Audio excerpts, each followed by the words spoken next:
પ્રભુ શાસનના આરાધક જ્ઞાની મહાપુરુષોએ આપણી નબળાઈઓના મૂળ પકડ્યા છે.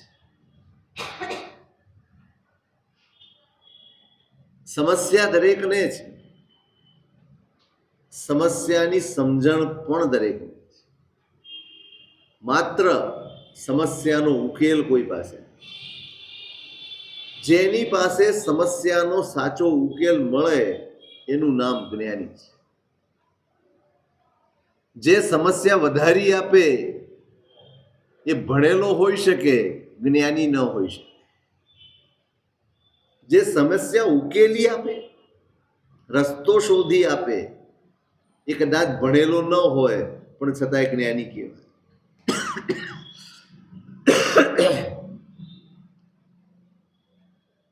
એટલે જ્ઞાનનો સંબંધ જીવન સાથે છે. જે તમારા જીવનને સરળ બનાવી આપે એનું નામ જ્ઞાન છે. જે તમારા જીવનને સહજ બનાવી આપે એનું નામ જ્ઞાન છે. મૂળમાં જવું પડે. જ્ઞાનીઓએ મૂળની તપાસ કરી છે અને માર્ગદર્શન. તપાસ કરી છે, જ્ઞાન મેળવ્યું છે, અનુભવ કર્યો છે, પોતાના જીવન ઉપર પ્રયોગ કર્યા છે, પછી વાત છે.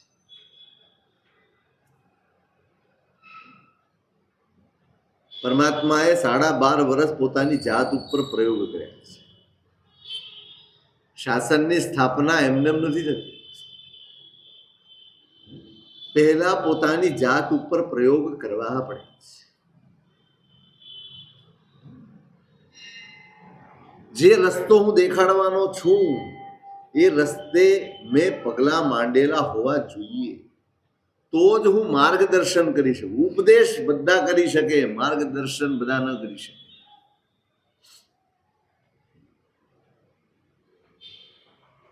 અમેરિકામાં શું શું ફરવાનું છે અને શું હરવા ફરવાનું છે બધાને ખબર, પણ કેવી રીતે કરવાનું છે એ તો અનુભવીને જ ખબર.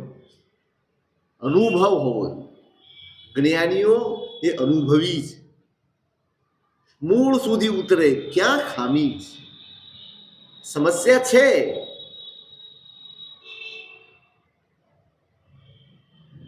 અહીંયા એક સમસ્યાનો ઉકેલ આપ્યો છે. આપણે સંકલ્પ કરીએ છીએ, આપણે નિશ્ચય કરીએ છીએ, આપણે ઘણું બધું નક્કી કરીએ છીએ, હવેથી આમ, હવેથી તેમ. કોઈક વાર ભાવુકતા આવી જાય એટલે આપણા મનમાં થઈ જાય, ના હવે આજ પછી તો ક્યારેય ચા પીવી જ નહીં. આપણે કોઈએ વર્ણન કર્યું હોય, કોઈ પણ બાબત હોય એટલે આપણે એકદમ ઉત્સાહમાં આવી જઈએ, ના હવે આજથી નહીં, આ જોઈએ જ નહીં. અને 2-4 દિવસ સુધી એ અવસ્થા ટકે, અથવા જેના થકી તમને પ્રેરણા મળી હોય એ માણસ ટક્યો હોય કે એની વાત ચાલતી હોય ત્યાં સુધી આપણો સંકલ્પ ટકે. અને પછી ધીમે ધીમે ધીમે ડાઉનફોલ આવે. કદાચ બાધા લીધી હોય અને એમ કીધું હોય કે અમને મળ્યા પહેલા ન કરવું ફરી વાર, એટલે ગમે એમ કરીને ટાઈમ કાઢીને જઈ આવે, સાહેબ હવે ચા પીવી પડશે, હવે આમ કરવું પડશે, હવે આ થઈ જશે. કેમ થાય છે આમ? મૂળ વસ્તુ છે, સમસ્યા દરેકને છે, અમને પણ છે, તમને પણ છે. આપણે સૌ સમસ્યાથી ઘેરાયેલા છે. ઉકેલ ધર્મ એટલે જીવનને સ્પર્શતી કોઈ પણ સમસ્યાનો ઉકેલ, એનું નામ ધર્મ છે. ઉકેલ આવવો જોઈએ, એ પુરુષાર્થ ધર્મ છે. કેમ નથી ટકતો આત્મનિશ્ચય? કરીએ છીએ, બહુ એવી પળ આવી જાય છે જે ઠેઠ અંદર સુધી સ્પર્શી જાય કે ના આ તો કરવા જેવું જ નથી, અથવા તો આ જ કરવા જેવું છે. આવું કેટલી વાર આપણા મનમાં આવતું હશે. ક્યારેક ભગવાન આગળ પૂજા કરતા આવીશું ત્યારે પણ આવું થઈ જતું હશે. ક્યારેક પ્રવચન સાંભળતા આવીશું ત્યારે પણ આવું થતું હશે. ક્યારેક કોઈક આપણને સમજાવતો હશે ત્યારે પણ આપણા મનમાં આ જાગતું હશે, ના ના કરવા જેવું તો આ જ છે, આ બધું તો છોડવા જેવું છે, આમાં પડવા જેવું નથી. આ બધું જ થતું હશે. અને એવા કાર્યો માટે આપણે ઘણીવાર રડ્યા પણ હશું, આ ખોટું છે, પસ્તાવો કર્યો હશે, બધું જ કર્યું હશે. કોઈ ઓછો પસ્તાવો કરીએ ઘણીવાર પસ્તાવો કરીએ, પણ વળી વખત આવે, પ્રસંગ બને, કંઈક ઘટના થાય, કંઈક નિમિત્ત આવે અને વળી પાછું આપણી એ જ સ્થિતિ આવીને ઊભી રહી જાય છે. શું છે પાયામાં? શું છે? આટલા બધા નબળા સંકલ્પો કેમ છે? કંઈ સારું નહીં કરવું એવું આપણી પાસે નથી, એવી આપણી વૃત્તિ નથી કે સારું ન કરવું. સારી ખબર પડે છે કે આ સારું છે, આ મારા આત્માના હિત છે, ખબર પડે છે, ગમે પણ છે, કરવાની ઈચ્છા પણ છે, અને છતાંય કંઈક એવું છે જે આપણને ત્યાં સુધી પહોંચવા દેતું નથી, જે આપણા સંકલ્પને સફળતા સુધી પહોંચવા દેતું નથી. કંઈક તો છે. અને એ વાત આ મહાપુરુષે અહીંયા કરી છે. કેમ સંકલ્પ ટકતો નથી? 3 કારણો આપ્યા. અનિરુદ્ધાક્ષ સંતાન, જેણે પોતાની ઇન્દ્રિયો એને જીતી નથી, એ ઇન્દ્રિયો ઉપર કાબુ મેળવ્યો નથી, એ સંકલ્પમાં ટકી ન શકે. જ્યાં સુધી ઇન્દ્રિયોના સુખ પ્રત્યે સુખની બુદ્ધિ છે ત્યાં સુધી કોઈ સારો સંકલ્પ લાંબુ ચાલે નહીં.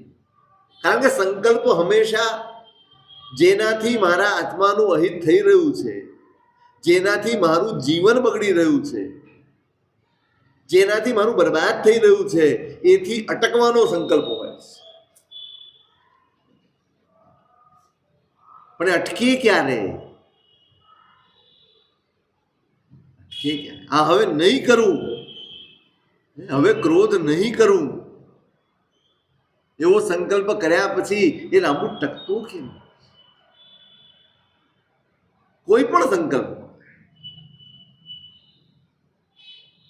બહુ મજાના કારણો આપ્યા છે. હજી આપણી અંદર ઇન્દ્રિયોના સુખ પ્રત્યેની સુખ બુદ્ધિ છે,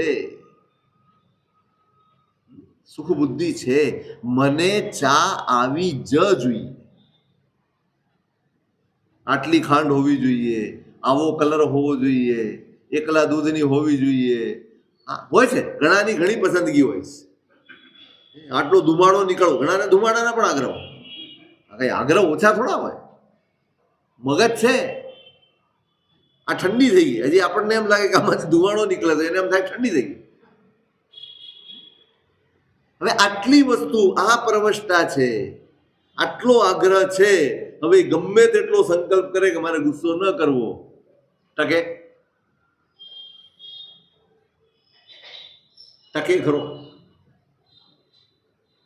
નહીં? કારણ કે મારે આવું જ જોઈએ. હવે એ મળે ત્યાં સુધી તો બરાબર છે, પણ કોઈક દિવસ તો ફેરફાર થાય. માણસ મશીનમાં ફેરફાર થઈ જાય છે. તમે રૂપિયા ગણવાનું મશીન રાખો અને એની અંદર રૂપિયા ગણો, એક વારમાં જે આંકડો આવે સંતોષ થઈ જાય. તમે ગણ્યા હોય, બીજા પાસે ગણાવ્યા હોય, મશીનમાં નાખ્યું હોય, એક જ આંકડો આવે તોય 2 વાર ગણે. જો મશીન જે કોમ્પ્યુટરાઇઝ છે એમાં પણ ભૂલ થવાનો સંભવ છે. આપણે તો માણસ છે, વ્યક્તિ છે, એ પણ ક્યારેક વિચારોમાં હોય, એનું પણ ક્યારેક ધ્યાન ફેર થઈ જાય અને કંઈક આગુ પાછું થઈ જાય એટલે આપણો પિત્તો જાય. કેમ ન ટક્યું? સાચું, સંકલ્પ તો સારો જ કર્યો, વિચાર તો સારો જ કર્યો હતો, સમજણ તો સારી જ આવી હતી કે ક્રોધ એ નુકસાનકારક છે અને મારે ન જ કરવો જોઈએ, એવો મેં સંકલ્પ પણ કર્યો. ખોટું તો હતું જ નહીં આમાં કઈ, અને છતાંય ન ટક્યો. કોના કારણે?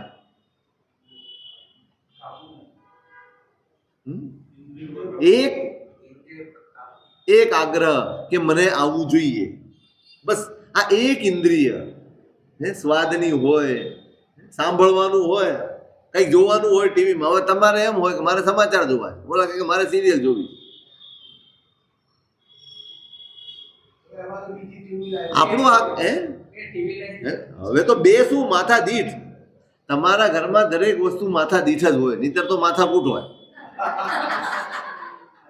માથા દીઠ વસ્તુ ના હોય તો માથાકૂટ હોય.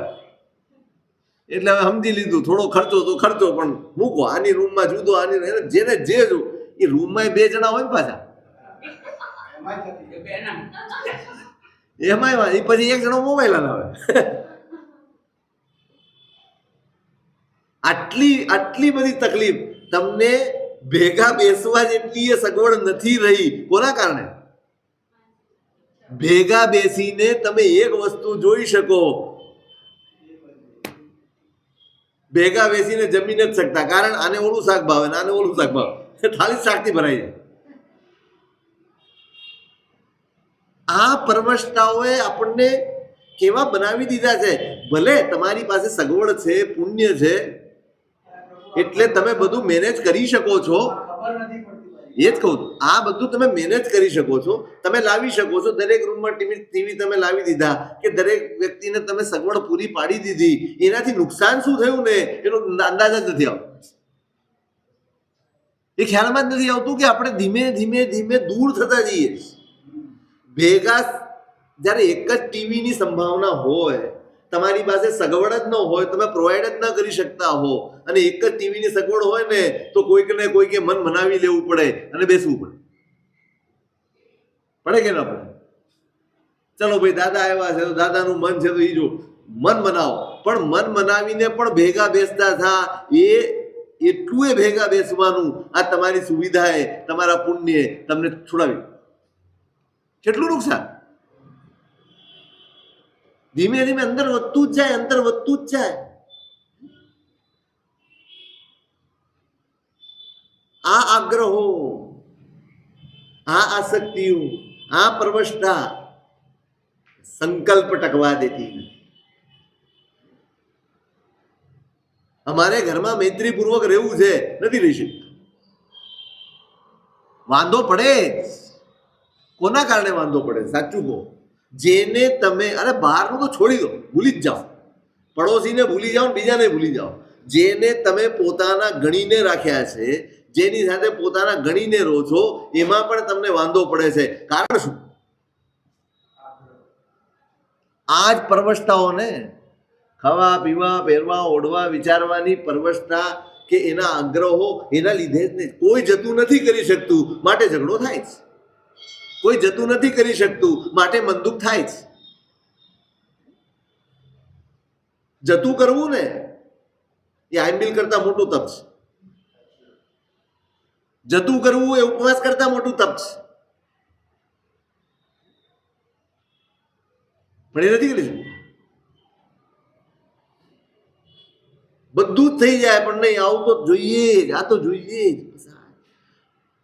આ જ પરવશતામાંથી મુક્ત થશો તો જ એકે સંકલ્પ તમારો ટકવાનો નથી. ટીવી નથી જોવું, આમ નથી સાંભળવું, બધું જ કરીએ જ, પણ અમુક પીરિયડ સુધી તમે ધકાવી શકો છો. એ પછી અંદરથી વ્યાકુળતા થાય છે. કેમ? આપણી ઇન્દ્રિયો સતત બહાર દોડે છે. આપણી ઇન્દ્રિયોની ગતિ સતત બહાર છે. આપણે સતત એમાં સુખનો જ અનુભવ કર્યો છે અને સુખ છે એમ માન્યું છે.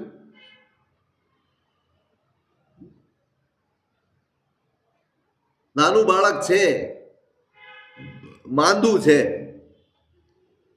આ ઉતરતો નથી, દવા ચાલુ છે, અને ઘરમાં મહેમાન આવ્યા હોય અને આઈસ્ક્રીમ ઘરમાં આવ્યો હોય, એ શું કરે? તમે રોજ સમજાવતા હો, ડોક્ટર પણ કહેતા હોય હમણાં આ નથી ખાવાનું, તે નથી ખાવાનું, ફલાણું નથી, ઢીકણું નથી ખાવાનું, એ ટકે? કેવી જીદ કરે, કેવું રડે, આંખ સામે દેખાય. ઘરમાં નહોતું ત્યાં સુધી ઓકે, ઘરમાં નથી આવ્યું ત્યાં સુધી ચાલ્યું, મનમાંથી નથી ગયું ને માટે આ તકલીફ. આપણે શું કરીએ છીએ? ઉપવાસ કરીને બહારથી બધું છોડીએ છીએ, અંદરનો વસ્તુ છૂટી જાય છે, રસ છૂટતો નથી. વસ્તુ છૂટવી એ બહાર બાહ્ય તપ છે, અને રસ છૂટવો એ આભ્યંતર તપ છે.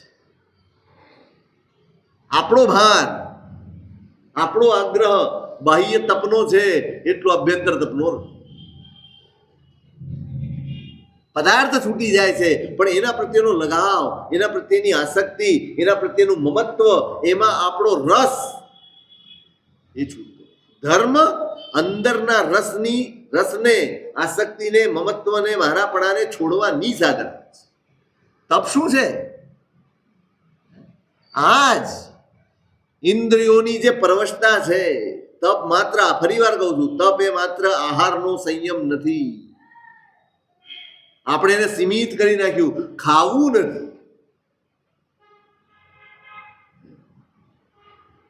ખાતો નથી પણ ગુસ્સો તો કરે છે, ખાતો નથી ઈર્ષ્યા તો કરે છે, ખાતો નથી માયા પ્રપંચ તો કરે છે, ખાતો નથી દંભ તો કરે છે, તો શું એ ઉપવાસ સાચો? ભૂખ્યા રહેવું અને તપ કરવું એ બેમાં કઈ ફરક કે નહીં? ભૂખ્યા રહેવું એટલે શું? ભૂખ્યા રહેવું એટલે શું? કઈ ન ખાવું, એનું નામ ભૂખ્યા રહેવું. તો તપ શું? ઉપવાસ અને ભૂખ્યા રહેવું બેમાં ફેર નહીં કઈ? શું ફેર? ઉપવાસમાં કઈ ખાવાનું નથી, ભૂખ્યા રહેવામાં કઈ ખાવાનું નથી, ફેર શું? સંયમ. સંયમ. મન અને ઇન્દ્રિયો દરેક ઉપરનો સંયમ કેળવાય એનું નામ તપ છે. આપણે ચૂકીએ છીએ, અહીંયા જ ચૂકીએ. આપણને સંતોષ છે મેં 1 મહિના સુધી નહોતું ખાધું, પણ 31મા દિવસે જે ધમાલ મચાવી એનું શું? અઠ્ઠમ કર્યો, તમારો વર્ષી તપ યાદ આવી જાય વારે વાર. કોમન છે, અહીંની વાત નથી, પણ હું વર્ષી તપ કરું છું. શેનો આનંદ હોય? ઉપવાસનો કે બિયાસનાનો? આટલી બધી માથાકૂટ, આટલી બધી વ્યવસ્થા શેના માટે? વર્ષી તપ માટે છે. સાચું, આટલી વ્યવસ્થાઓ વિચારવી પડે, આટલું બધું વિચારવું પડે, આટલી માથાકૂટ કરવી પડે, એ વર્ષી તપ માટે કે બિયાસના માટે? આખા વર્ષી તપમાં માત્ર બિયાસના ઉપર ધ્યાન કેન્દ્રિત હોય. સાહેબ આ વખતે છઠ ઓછા આવવાના, રાજી છે? આ વખતે છઠ ઓછા આવશે, ઉપવાસ ઓછા કરવા પડે એનો રાજીપો છે. આ મહિનામાં એક પણ છઠ નથી આવતો. તમે વૃત્તિ સમજો. આપણને બહુ સામાન્ય લાગે છે, પણ આટલું બોલીને પણ આપણે આપણી ઇન્દ્રિયોની પરવશતાને છતી કરીએ છીએ, એમને પોષીએ. કયા વિચારને પોષણ આપ્યું મેં? મને ખાવું ગમે છે,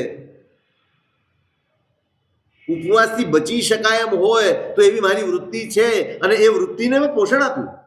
દુઃખ થવું જોઈએ, આવા વિચાર માત્રથી પણ દુઃખ થવું જોઈએ, વેદના થવી જોઈએ. છઠ ઓછા આવશે એનો વિચાર કરીને હું રાજી થઉં છું. આ શેનો રાજીપો છે? એનો અર્થ એ છે કે વર્ષી તપ એ મારો આનંદ નથી,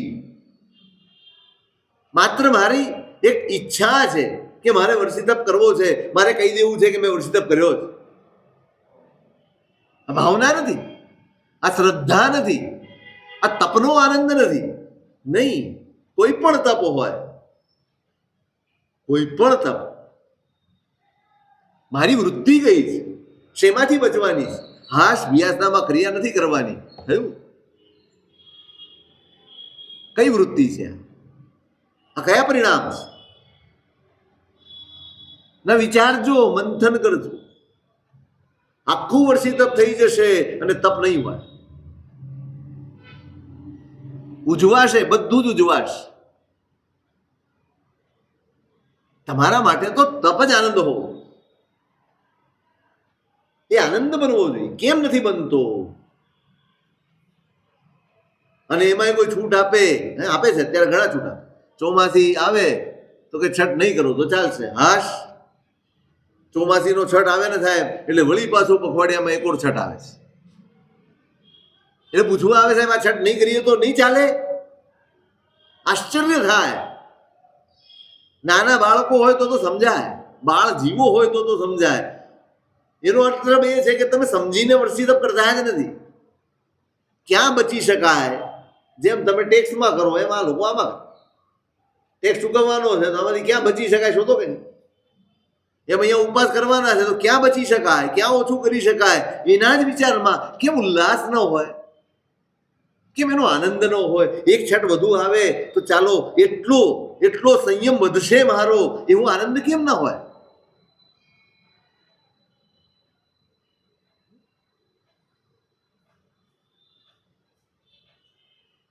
આપણે તપને આરાધના જ નથી બનાવી, બસ દેખાદેખી છે. ઈચ્છાઓ છે, એ ઈચ્છાઓ ભાવના નથી બનતી.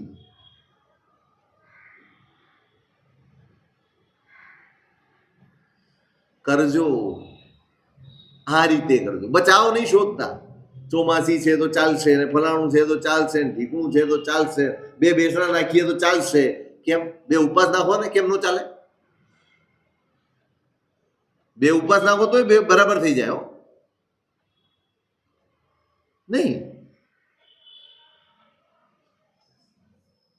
આટલો ઉમદા સંકલ્પ પણ આટલો ઉમદા વર્ષી તપ કરવો છે, સિદ્ધિ તપ કરવો છે, તપશ્ચર્યા વર્ધમાન તપની હોળી કરવી છે, સહસ્ત્રકૂટ કરવું, કેટલું કરીએ છીએ. પણ આવા ઉત્તમ સંકલ્પો પણ આપણા દૂષિત થઈ જાય છે. કોના કારણે?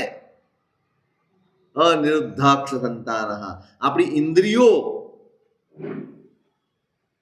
આપણને ચંચળ બનાવે. આપણી આસક્તિ, આપણો રસ, આપણું મમત્વ એ આપણા સંકલ્પને વિચલિત કરે, એને આનંદ ન બનવા દે. મજબૂરી, તમારો તપ તમારી મજબૂરી બને ને, આના જેવું દુર્ભાગ્ય એક પણ. હવે ચાલુ કર્યું છે તો પૂરું કરવાનું છે, સર્વે ધર્મે. નહીં કરતા, બિલકુલ નહીં કરતા. જે ક્ષણે તમને એમ થાય મારે ખાવું છે તે ક્ષણે પારણું કરી લેજો. તપ કરીને કર્મ બાંધતા નહીં, આરાધના કરીને કર્મ બાંધવા. આપણો તપ એ આપણો આનંદ હોય, ઉલ્લાસ હોય, ઉમંગ હોય, ઉત્સાહ હોય, મજબૂરી ના હોય, લાચારી ના હોય, બેબસી ના હોય.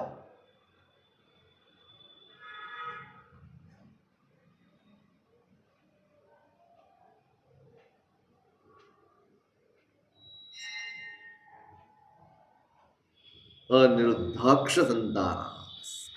બહાર દોડે છે ઇન્દ્રિય. કેમ દોડે છે? કેમ? એ જ ગમે છે. બાળકને રમવું જ ગમે છે, ભણવું નથી ગમતું. કેમ? રમવું જ ગમે છે, કારણ કે હજી ભણવાનું મહત્વ સમજાયું. અને એ જ બાળક થોડાક વર્ષો જાય છે પછી સ્વયં રમત ઓછી થતી જાય અને ભણવાનું વધતું જાય. પેલા શોધતો હોય ક્યારે રજા છે. તમે એમ કહો બેટા સ્કૂલે નથી જવાનું, આપણે બહાર જવાનું છે, રાજી. હા, સ્કૂલેથી બચી જવાય. એ જ બાળક થોડા વર્ષો પછી તમને એમ કે પપ્પા તમે જઈ આવો, મારે સ્કૂલ પડે, મારે ટ્યુશન પડે, મારે ક્લાસ મિસ થાય, એ મને પોસાય એમ નથી, હવે મારે. કેમ? આ ફેરફાર કેમ આવે?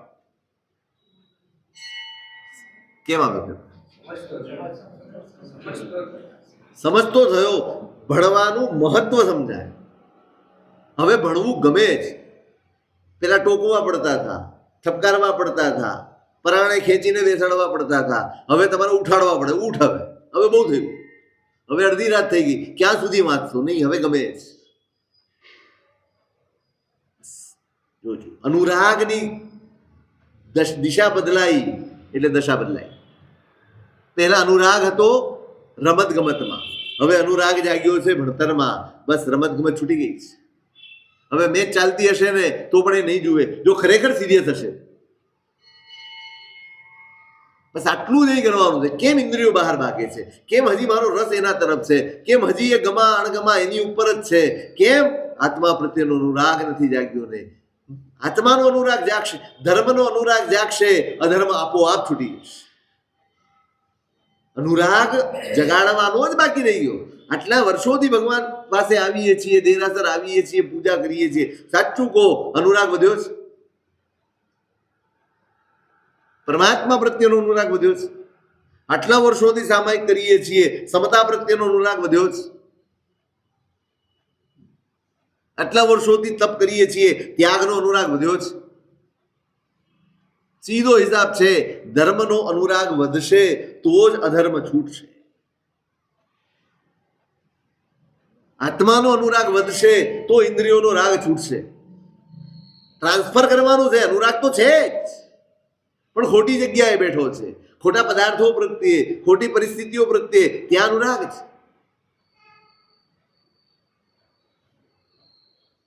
એ અનુરાગને ટ્રાન્સફર કરવાનો છે, ઇન્દ્રિયોમાંથી ઉપાડીને આત્મા. હું જે છું મારા પ્રત્યે મને, હું ઇન્દ્રિયો પ્રત્યે અનુરાગ કરું છું અને મારી પોતાની ઉપેક્ષા,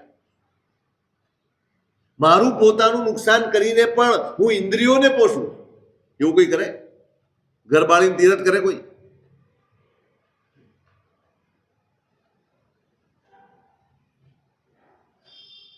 આપણે પૈસા ખર્ચીએ ને સારા કામમાં, તો પણ આપણું સેફ રાખીને કરીએ કે ના કરીએ? ધારો કે બે પ્રસંગ ભેગા થઈ ગયા હોય, અરે ચોમાસા પછી તરત તમારા ઘરમાં લગ્નનો પ્રસંગ હોય તમારા દીકરા કે દીકરીનો, અને પર્યુષણમાં ઉછામણી બોલવાની હોય, કેટલી બોલો? ના, વિચારો તો ખરો કે 50 લાખનો ખર્ચ છે, તો દર વર્ષે તમે 10 લાખ ખર્ચતા હો તો આ વર્ષે કેટલા ખર્ચો? ઘણી વાર તો નહીં ખર્ચો. ના ભાઈ, માથે આટલું બધું છે. સેફ પોતાને નુકસાન કરીને કશું તમે નુકસાન કરીને ધર્મે નથી કરતો. તો મારી જાતને, મારા આત્માને નુકસાન પહોંચાડીને આ બધું કેવી રીતે કરી શકું?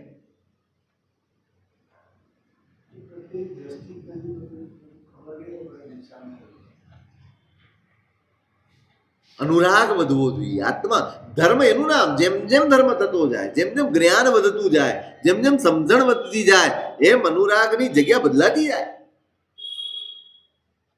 અનુરાગ ટ્રાન્સફર થતો જાય. હવે આત્મા, હવે પરમાત્મા, હવે ધર્મ, હવે ગુણો, હવે ઉત્તમતા.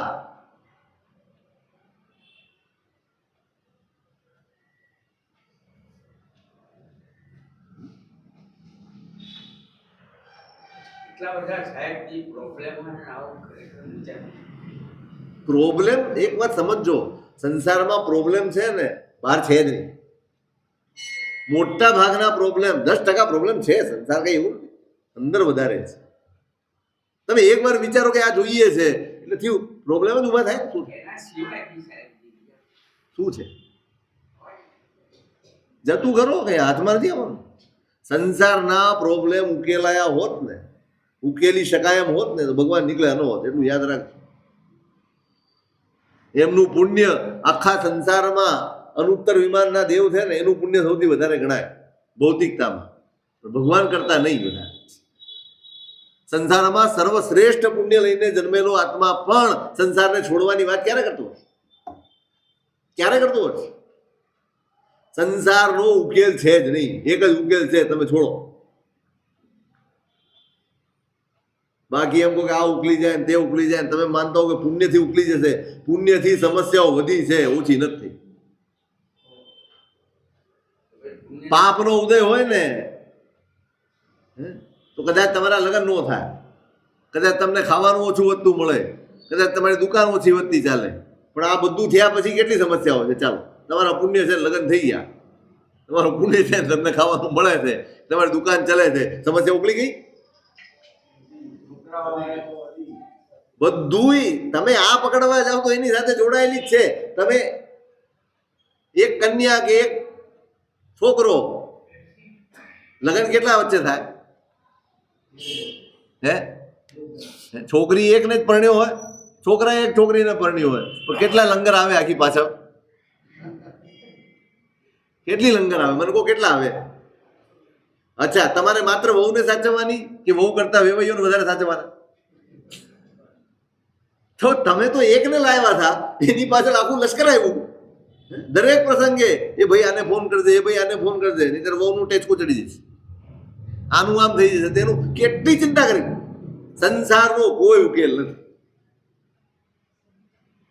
ક્યારેય નથી. એટલે ભ્રમ હોય કદાચ તમને તો કાઢી નાખે. પડ્યા છો નહીં. આપણે તો એક જ યાદ રાખવાનું, બધા જ કર્તવ્યો નિભાવવાના પ્રેમથી, આનંદથી, પણ મારું છે એમ માનીને નહીં. ક્લેશ ત્યારે જ થાય છે જ્યારે હું મારું છે એમ માનું છું. બાકી મારું નથી એમ માનીને કરશો ને, આને આમ કીધું ને તેને જેને જે કીધું એને મુબારક, આપણે એનું કર્તવ્ય નિભાવ્યું છે, વાત પૂરી થઈ. મારું છે એમ માનીને કરીએ છીએ ને, માટે આર્ત ધ્યાન છે, માટે દુર્ધ્યાન છે, માટે પીડાઓ છે. બસ એક જ છે, અપેક્ષા છોડી દો. સગો દીકરો હોય, સગો બાપ હોય કે સગી પત્ની હોય, કોઈ પણ હોય, અપેક્ષા છોડી. હું મારું કર્જ ચૂકવવા આવ્યો છું, આટલી બુદ્ધિ આવી જશે ને, એ દિવસે તમારો સંસાર સુખી થઈ જશે. જ્યાં સુધી મને તમારા પ્રત્યે અપેક્ષા છે, હું પારુલનગરમાં આવ્યો એટલે પારુલનગર વાળાએ મારે માટે આવું કરવું જોઈએ એટલે હું દુઃખી. સાધુ પણ અપેક્ષાઓથી જ દુઃખી છે અને સંસારી પણ અપેક્ષાઓથી દુઃખી છે. હવે ખાણાનંદે હરિભદ્ર સુરી મહારાજે ચોખ્ખું કહ્યું છે, જ્યાં અપેક્ષા છે ત્યાં દુઃખ છે. વેશ કોઈ પણ હોય, દેશ કોઈ પણ હોય, પરિસ્થિતિ કોઈ પણ હોય, અને અપેક્ષાથી જે મુક્ત છે એ સંસારમાં સુખી છે. પછી આ વેશમાં હોય કે આ વેશમાં.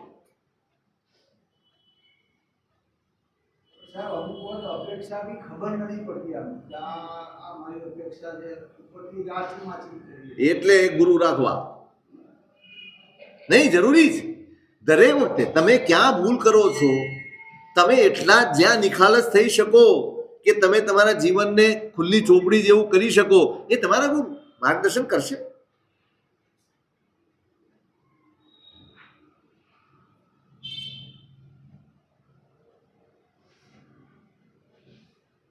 એટલે આપણો ધર્મ નબળો પડે છે આ બધાના. આપણા સંકલ્પો ડગી જાય છે આ પરવશતાના. એમાંથી ઉગરવાનું. હવે મારો અનુરાગ બદલાવવો જોઈએ. મારો અનુરાગ ત્યાં છે ને, છોડો. રોજ રોજના અનુભવ છે ને. તમે વિચારો આપણા મોહ કેવા ગાઢ છે. રોજ સેંકડો અનુભવ થતા હશે. જે મને ન ગમતું હોય એવી કેટલી ઘટનાઓ બનતી હશે. એવું કેટલું એ રોજ બનતું હશે, નહીં બનતું હોય? અને તોય વૈરાગ્ય ના, તોય આપણી ભૂલનો આપણને અહેસાસ ન થાય.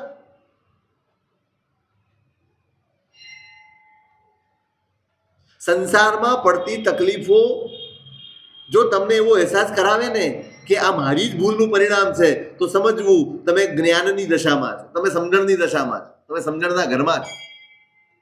અને સંસારમાં પડતી તકલીફોથી તમને બીજાના વાંક દેખાય તો સમજવાનું કે તમે હજી સમજણના ઘરમાં પ્રવેશ્યા નથી, હજી અણસમજુ છું. કેટલાની ભૂલ કાઢશો?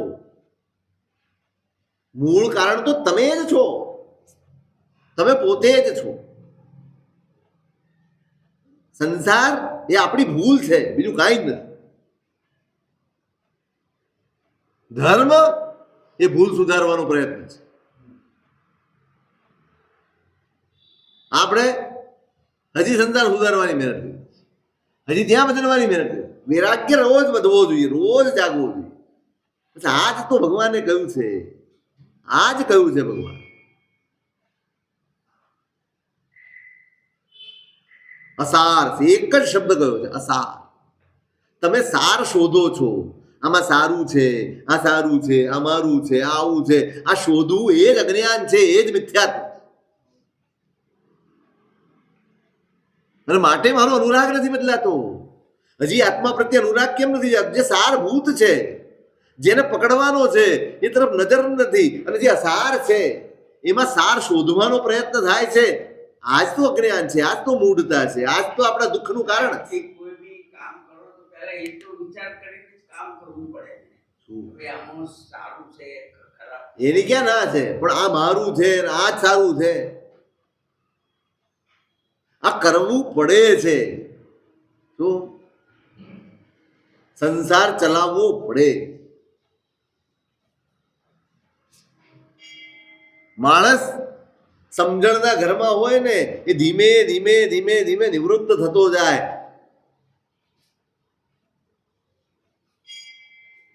એક તય હોય, જે સમજણના ઘરમાં આવી ગયો છે એને ખબર હોય કે મારે ક્યારે અટકી જવું છે,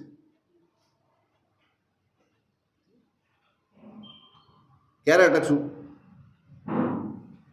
ક્યારે ક્યાં સુધી ખેંચ્યા કરશું, ક્યાં છે? તમે નહીં અટકો તો કુદરત તો અટકાઈ જ દેવાની છે. આપણે અટક્યા એટલે કોઈ સંસાર અટકી જવાનો કશું જ અટકવાનું નથી. હું નહીં હોઉં તો કોઈ ફરક પડતો નથી, કોઈ જ ફરક પડતો. વૃક્ષ પડી જાય ને તો પક્ષીઓ બીજું વૃક્ષ ઉપર માળો મૂકી બનાવી લે છે અને આરામથી બેસીને ત્યાં જમી લે છે, ખાઈ લે છે. વૃક્ષ પડી જવાથી પંખીઓ બેઘર થઈ જતા નથી. કશું અટકવાનું છે, આપણે અટકવાનું છે અને પેલા અંદરથી અટકવાનું છે. બહારથી તો અનંત વાર અટક્યા છે, અનંત વાર. જ્યારે જ્યારે જીવન સમાપ્ત થયું છે ત્યારે અટક્યું જ છે, છોડ્યું જ છે બધું, પણ અંદરથી રસ છૂટ્યો નથી. અંદરનો અનુરાગ આ વારંવાર પુનરપી જનનમ પુનરપી મરણમ. કેમ આટલા બધા જન્મ મરણના ફેરા કેમ કરવા પડે છે?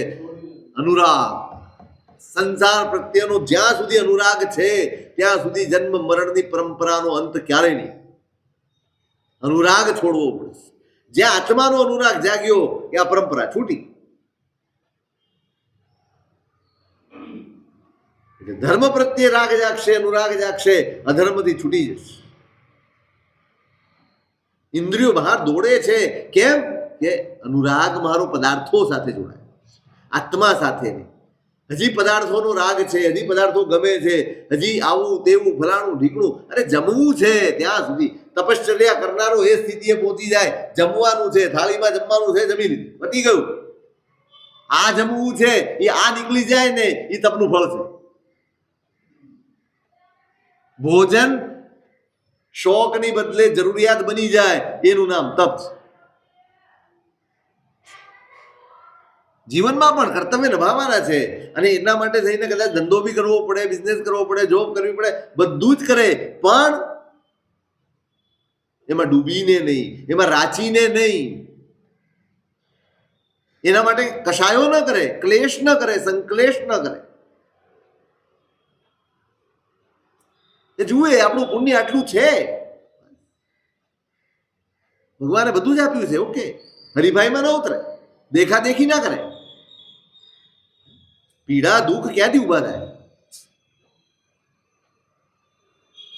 ગાડી છે પણ છતાંય દુઃખી છો, કેમ?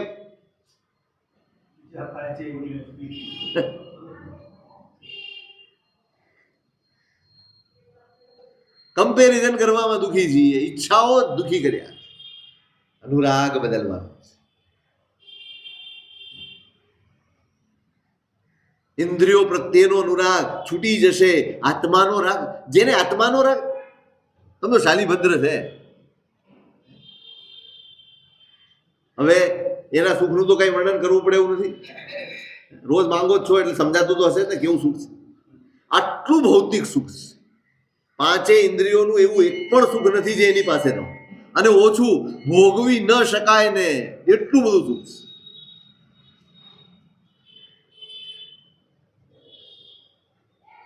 છૂટે?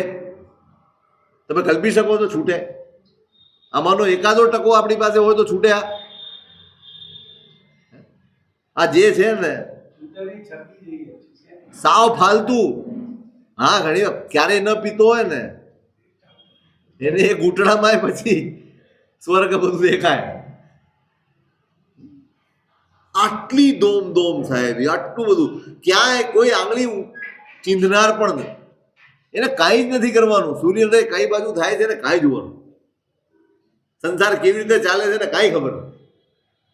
એકલું સુખ સુખ સુખ સુખ સુખ. અને એમાં ઝટકો લાગ્યો જે દિવસે એને એમ થયું કે આ રાજા છે અને આ આપણા માથે જ. આટલી જ વાત. આપણા માથે કેટલા? આપણા સિવાય બધા, આપણા સિવાય બધા આપણા માથે જ. અને છતાંય તમને એમ થાય હું આ બધાને સાચવું. ગુલામીનો આનંદ, બસ ગુલામીનો આનંદ એનું નામ સંસાર, અને સ્વતંત્રતાનો આનંદ એનું નામ ધર્મ. હા, આપણે ગુલામીનો આનંદ છે, હા બધાને હું પાળું છું. અરે કાંઈ નથી પાળતું. જે દિવસે તમારી ક્ષમતા નહીં હોય ને ત્યારે જોજો. ના એવું નથી, બધા ખરાબ જ હોય છે, એટલે એવા અર્થમાં ન લેતા, પણ ક્યારેક એવું બને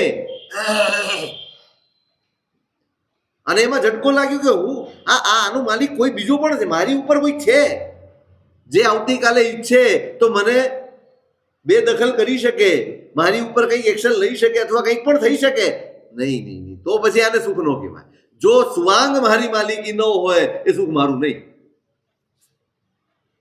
જેના ઉપર પૂરેપૂરી મારી માલિકી ન હોય એ સુખ મારું નહીં, અથવા તો એ સુખ જ નહીં.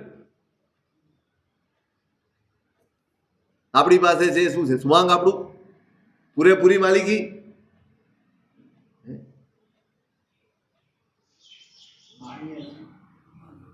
માનીએ તો ઘણું, પણ હોય તો એક ઝાટકો લાગ્યો. તમે જોજો, આખો અનુરાગ બદલાય.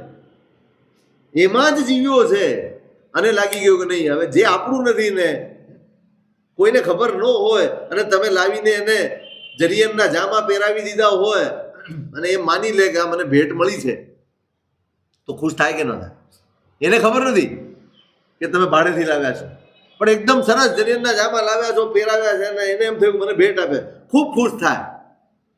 પણ પ્રસંગ પતે પછી તમે એમ કહો, અથવા તો પ્રસંગમાં એને ખબર પડે કે આ તો ભાડે લાવેલા છે ને મને ભેટ આપેલા નથી, તો એને શું થાય?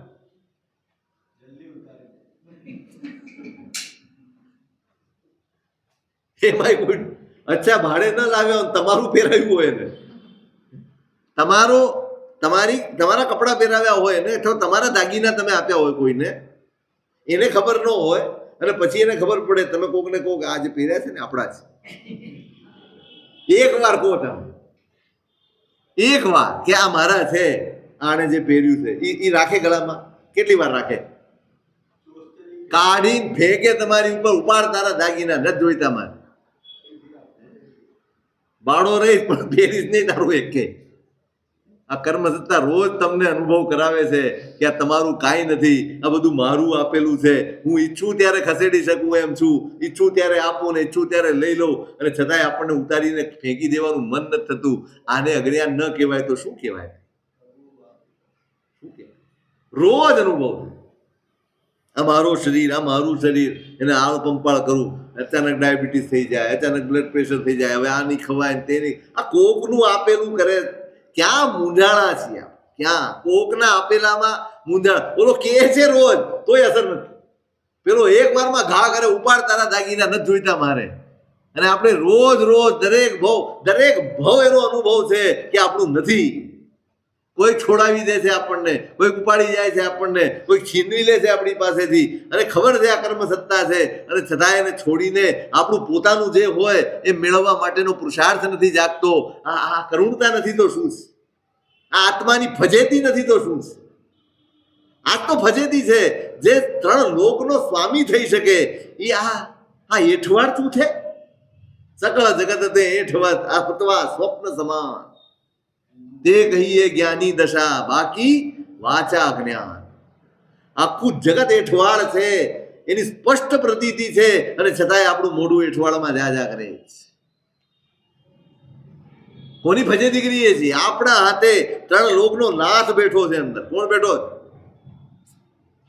જેના ઈશારે કુદરત ચાલે ને, ઈ ક્યાંય દીનહીન બનીને પ્રાર્થના કરે છે, ભીખ માંગે છે, કેવી દશા છે આપણી આત્માની, કેવી કરુણ દશા છે. જ્યાં ત્યાં ફાફા મારે છે, મને આ આપી દો ને, મને તેવું આપી દો ને, મારી પાસે આવું, મારું આટલું કરી આપો ને. અરે રે રે, કુદરત પણ જેને અનુકૂળ વર્તે એ સામર્થ્ય આત્મામાં છે, અને એ બિચારો દીનહીન બનીને ભટકે. એઠવાડમાં મોઢું નાખી, કોકનું વાપરેલું વાપરીએ જ, કોકનું આપેલું વાપરીએ છીએ. આપેલું અને પાછું વાપરેલું. એક પણ પૂતગલ, એક પણ પરમાણુ, એક પણ પરિસ્થિતિ એવી નથી જે ભોગવાઈ નથી. અનંત વાર અનંત જીવોએ ભોગવી કાઢેલું છે. બસ રિસાયકલ થઈને તમારી પાસે આવે છે, તમને એમ થાય કે નવું છે. આટલો જ ફેર. અનુરાગ બદલાઈ જવો જોઈએ. આ ઇન્દ્રિયો તરફ દોડતું મન અટકી જવું જોઈએ. અરે રે, એક ઝાટકે આ પરવશ છે, આટલી સમજણ પડી અને શાલીભદ્રનું મન બદલાયું, સંકલ્પ જાગ્યો. નહીં જોઈએ, આ ન જોઈએ. શાલીભદ્ર ટકી શકે. આખી જિંદગીમાં એકે વાર જેને સંકલ્પ નથી જાગ્યો કે આ છોડવા જેવું છે, એક વારમાં સાચી સમજણ હોય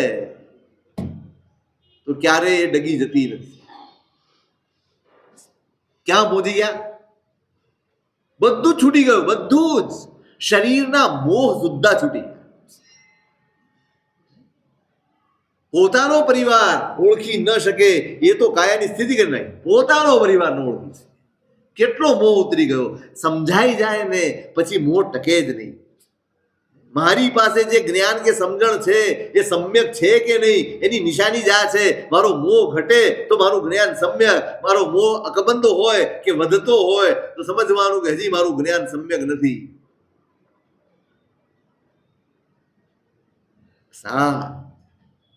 ઇન્દ્રિયો નથી જીતી માટે મારો સંકલ્પ. અને જીતાય ક્યાં? અનુરાગ છે ત્યાં સુધી જીતાય. કશું જીતી શકવાનું નથી. અનુરાગ બદલવો પડશે, અનુરાગની દિશા બદલવી પડશે. આત્માનો અનુરાગ કેળવશું ત્યારે આ છૂટશે. તો મારો સંકલ્પ બનશે, તો જ મારો સંકલ્પ. આપણા સંકલ્પ પણ આનંદ નથી બનતા, આર્ત ધ્યાન બની જાય. સાચું કેજો, તપ એ આનંદ કે આર્ત ધ્યાન? નિયમો આનંદ કે આર્ત ધ્યાન? શું કરવું જોઈએ સંકલ્પમાં ટકી રહેવા? એનો ઉપાય મહાપુરુષે બતાડ્યો છે. વિશે શું સ્વરૂપ છે? અધિકાર.